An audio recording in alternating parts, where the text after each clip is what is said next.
আসসালামু আলাইকুম দর্শক। গতকাল আপনারা দেখতে পেলেন এক ঐতিহাসিক ঘটনা এবং এই ঐতিহাসিক ঘটনা নিয়ে নানান পর্যায়ে আলাপ আলোচনা হচ্ছে, চলছে এবং এ নিয়ে অনেকে আগের সরকারের যে ১৬ বছর তারা শাসন করেছে দেশকে, তাদের নিয়ে অনেকে মজা নিয়েছেন। সেই ঐতিহাসিক দিনটি কি ছিল? Armed forces day reception সেনাকুঞ্জে।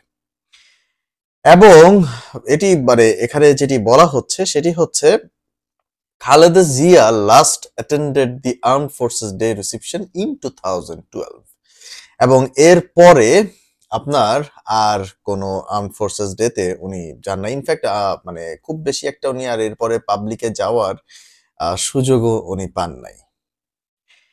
তো এই যে উনি সুযোগ পেলেন না এবং সবাই সামাজিক যোগাযোগ মাধ্যমে যে এই বিষয়গুলো নিয়ে কথা বলছে তার মধ্যে একটি হচ্ছে শেখ হাসিনা বলেছিলেন যে পদ্মার পানিতে একটু চুবনি দিয়ে তারপর ডক্টর ইউনূস এবং খালেদা জিয়াকে নিয়েও উনি এই কথা বলেছিলেন, দুজনকে নিয়ে। এবং আমরা দেখলাম যে জনাব আসিফ নজরুল আইন উপদেষ্টা, উনি কিন্তু একটা ফেসবুক স্ট্যাটাস দিয়েছেন এবং সেই একটা ড্রয়িং মানে একটা কার্টুন এঁকে কিন্তু সেটা শেয়ার করেছেন এবং সেটা নিয়েও কিন্তু নানান হাসি খুশি মানে একটা মানে হাস্য রস মানে ছিল পুরো সামাজিক যোগাযোগ মাধ্যম জুড়েই।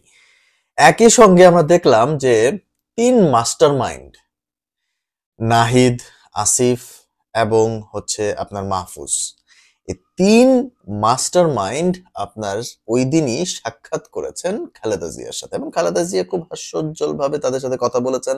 তারাও খুব সম্মানের সাথে খালেদা জিয়ার সাথে কথা বলেছে এবং আমি যেটি দেখছিলাম যে তাদের যে ম্যানার্স, তারা যেভাবে সামনে হাত রেখে খালেদা জিয়ার সামনে কথা বলছিলেন, এই যে ম্যানার্স এটি কিন্তু একটা বিশাল একটা ব্যাপার। আমি ভেবেছিলাম তারা হয়তোবা এতটুকু ম্যানার্সও দেখাতে মানে ভুলে যাবেন।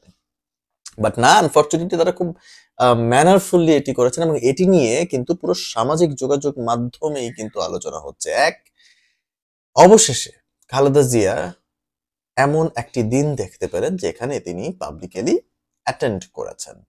এবং দেখুন এখানে কয়েকটা বিষয় আছে। খালেদা জিয়ার কিন্তু এতদিনে বিদেশ থাকার কথা ছিল চিকিৎসার জন্য, কিন্তু ওনার চিকিৎসাটি সামহাও আপনার পিছিয়ে গেছে। এখানে আমি যেটি দেখতে পাই, আমি একটা পলিটিক্যাল গন্ধ পাই। আমি পলিটিক্যাল গন্ধ কিভাবে পাচ্ছি? আমার কাছে মনে হচ্ছে যে সামহাও যে দেখুন তারেক রহমানও দেশের বাহিরে এবং এই মুহূর্তে যদি খালেদা জিয়াও দেশের বাহিরে চলে যায় তবে দেশ হয়তোবা একটা অস্থিতিশীল পরিস্থিতিতে পড়তে পারে।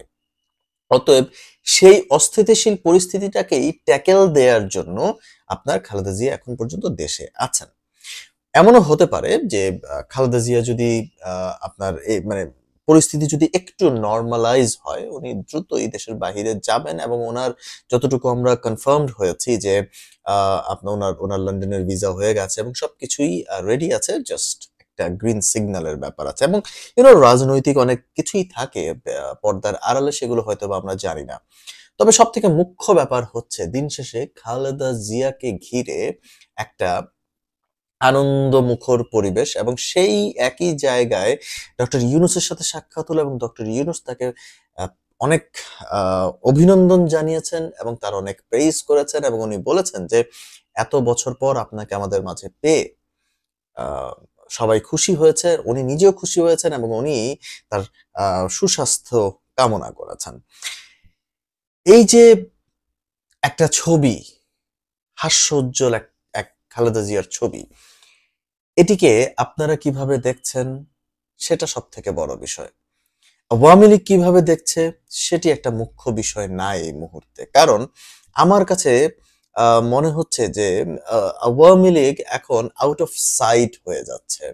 কারণ আওয়ামী লীগের একের পর এক যেই পরিমাণ তাদের তারা এখনো মানে আপনার দাঙ্গা একটা বাঁধানোর পরিকল্পনা করছে বলেই কিন্তু সকলেই বুঝছে। মানে আমি আমি আমি জাস্ট বলতে চাইছি যে সাধারণ মানুষের যে একটা পার্সপেক্টিভ, সেই পার্সপেক্টিভের জায়গা থেকে যে এখনো মানুষ মনে করছে যে আওয়ামী লীগ এখনো ধ্বংস, হত্যা, নির্যাতন এবং সামহাও কোনো একটা ঝামেলা তৈরি করার জন্যই তারা পরিকল্পনা করছে। এই যে অটোরিকশা চালকরা মানে আপনার রাস্তা দখল করলো গতকাল, এটার পেছনেও সবাই দোষারোপ করছে আওয়ামী লীগকে। তো এই যে মানুষের একটা পার্সপেক্টিভ আওয়ামী লীগের প্রতি, এইভাবে আওয়ামী লীগ কতদিন সার্ভাইভ করতে পারবে বা কি করতে পারবে সেটা হচ্ছে পরের বিষয়। তবে এখন দর্শক আপনাদের কাছে থেকে আমি এই মন্তব্যটিই জানতে চাইবো যে এই যে খালেদা জিয়া এত বছর পর আপনারা তাকে হাস্যোজ্জ্বল দেখলেন এবং তিনি আর্মড ফোর্সেস ডে রিসিপশনে সেনাকুঞ্জে উনি গেলেন, এই যে এই দিনটিকে ঘিরে সকলের যেই সেন্টার অফ অ্যাট্রাকশন ছিল শেখ হাসিনা, এটিকে আপনারা কিভাবে দেখছেন এবং সামনের সময়ে এই পরিস্থিতি কিভাবে আপনার বাংলাদেশের রাজনীতিতে এফেক্ট করতে পারে সেটি অবশ্যই আপনারা কমেন্টের মাধ্যমে জানাবেন। ধন্যবাদ।